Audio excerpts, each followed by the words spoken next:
கடந்த ஜூன் மாதம் டெல்லி மாடல் எனப்படும் டெல்லியில் ஏற்பட்டுள்ள வளர்ச்சியை குறித்து சிங்கப்பூர் உலக நகரங்கள் மாநாட்டில் பங்கேற்று விவரிக்க ஆம் ஆத்மி கட்சியின் தலைவரும் டெல்லி முதல்வருமான அரவிந்த் கெஜ்ரிவாலுக்கு அழைப்பு கொடுக்கப்பட்டிருந்தது. டெல்லி முதலமைச்சர் அரவிந்த் கெஜ்ரிவால் சிங்கப்பூர் சென்று இந்நிகழ்ச்சியில் பங்கேற்பதற்காக அனுமதி வேண்டி மத்திய அரசுக்கு கடிதம் எழுதினார். ஆனால் மத்திய அரசிடமிருந்து இதுவரை எந்த அனுமதியும் வரவில்லை என கூறப்படுகிறது. இதனால் டெல்லி முதல்வர் அரவிந்த் கெஜ்ரிவால் சிங்கப்பூர் செல்ல அனுமதி கோரி பிரதமர் நரேந்திர மோடிக்கு கடிதம் எழுதினார். அந்த கடிதத்தில் 1 மாதத்திற்கும் மேலாக மத்திய அரசின் அனுமதிக்காக காத்திருப்பதாக தெரிவித்துள்ளார்.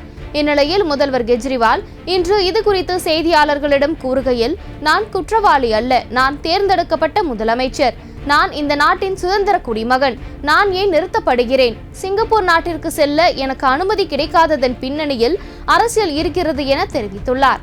வருகின்ற ஆகஸ்ட் முதல் வாரத்தில் சிங்கப்பூரில் இந்த உலக நகரங்கள் உச்சி மாநாடு நடைபெற உள்ளது குறிப்பிடத்தக்கது.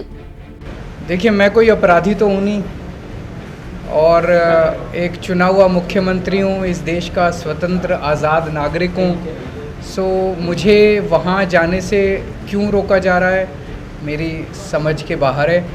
और मैं समझता हूँ कि वहाँ पे दुनिया भर के बहुत बड़े बड़े नेता आ रहे हैं सिंगापुर में, और सिंगापुर की सरकार ने स्पेशली मुझे बुलाया है। दिल्ली में शिक्षा और स्वास्थ्य के ऊपर जो क्रांति हुई है और दिल्ली में अलग अलग क्षेत्रों में जो तरक्की हुई है, दिल्ली मॉडल के बारे में वहाँ पे प्रस्तुत करने के लिए, तो पूरी दुनिया के लीडर्स जो हैं वो दिल्ली मॉडल के बारे में सुनेंगे। और तो ये इससे देश का गौरव बढ़ेगा, इससे देश का नाम होगा। दिल्ली मॉडल की चर्चा आप लोग जानते हैं पूरी दुनिया में हो रही है। जब ट्रंप साहब आए थे, उनकी वाइफ मिलेनिया ट्रंप ने भी दिल्ली के स्कूलों के बारे में सुना था, वो दिल्ली के स्कूल देखने गई। उसके बाद उन्होंने दिल्ली की शिक्षा क्रांति के बारे में काफ़ी तारीफ़ की। वहाँ उसके पहले नॉर्वे की पूर्व प्रधानमंत्री दिल्ली के मोहल्ला क्लिनिक देखने के लिए आई। यूनाइटेड नेशंस के पूर्व महासचिव बान की मून साहब वो दिल्ली के मोहल्ला क्लिनिक देखने के लिए आए। ये तो देश के लिए गर्व की बात है, अच्छी बात है। हमें इस किस्म की उसको और एनकरेज करना चाहिए। तो मैं समझता हूँ कि केंद्र सरकार को ऐसी चीज़ों को रोकना नहीं चाहिए, ये अच्छी बात नहीं है। सर, 2019 में भी आपको इस तरह का न्योता मिला था और केंद्र सरकार ने अप्रूव नहीं किया था। आपको लगता है कि क्या इस बार भी ऐसा हो सकता है? आपने जाना है उसमें आपको इसमें क्या कमी नजर आती है? क्या इसमें आपको लगता है कि बड़ी राजनीति है?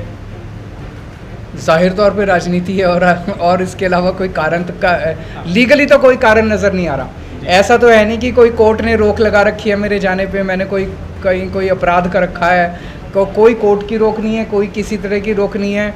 एक आम नागरिक भी तो बाहर जाने के लिए स्वतंत्र है, तो फिर अरविंद केजरीवाल क्यों नहीं जा सकता? चुना हुआ मुख्यमंत्री क्यों नहीं जा सकता? और मैं जिस काम के लिए जा रहा हूँ, मैं तो वैसे ही विदेशों में ज़्यादा नहीं जाता, मैं तो वैसे ही बहुत कम जाता हूँ। पिछले 5-7 साल से जब से मैं बना हूँ, मुझे लगता है 1-2 विजिट्स को छोड़ के मैं गया ही नहीं हूँ। लेकिन जब देश की बात आती है, देश का नाम रोशन होने जा रहा है, देश की तरक्की की बात हो रही है, दुनिया देश की बात कर रही है, तब तो मुझे लगता है कि हमें अपने पार्टीबाजी वाली राजनीति छोड़ के सबको एक साथ होके एकजुट होके देश की तरक्की की बात करें।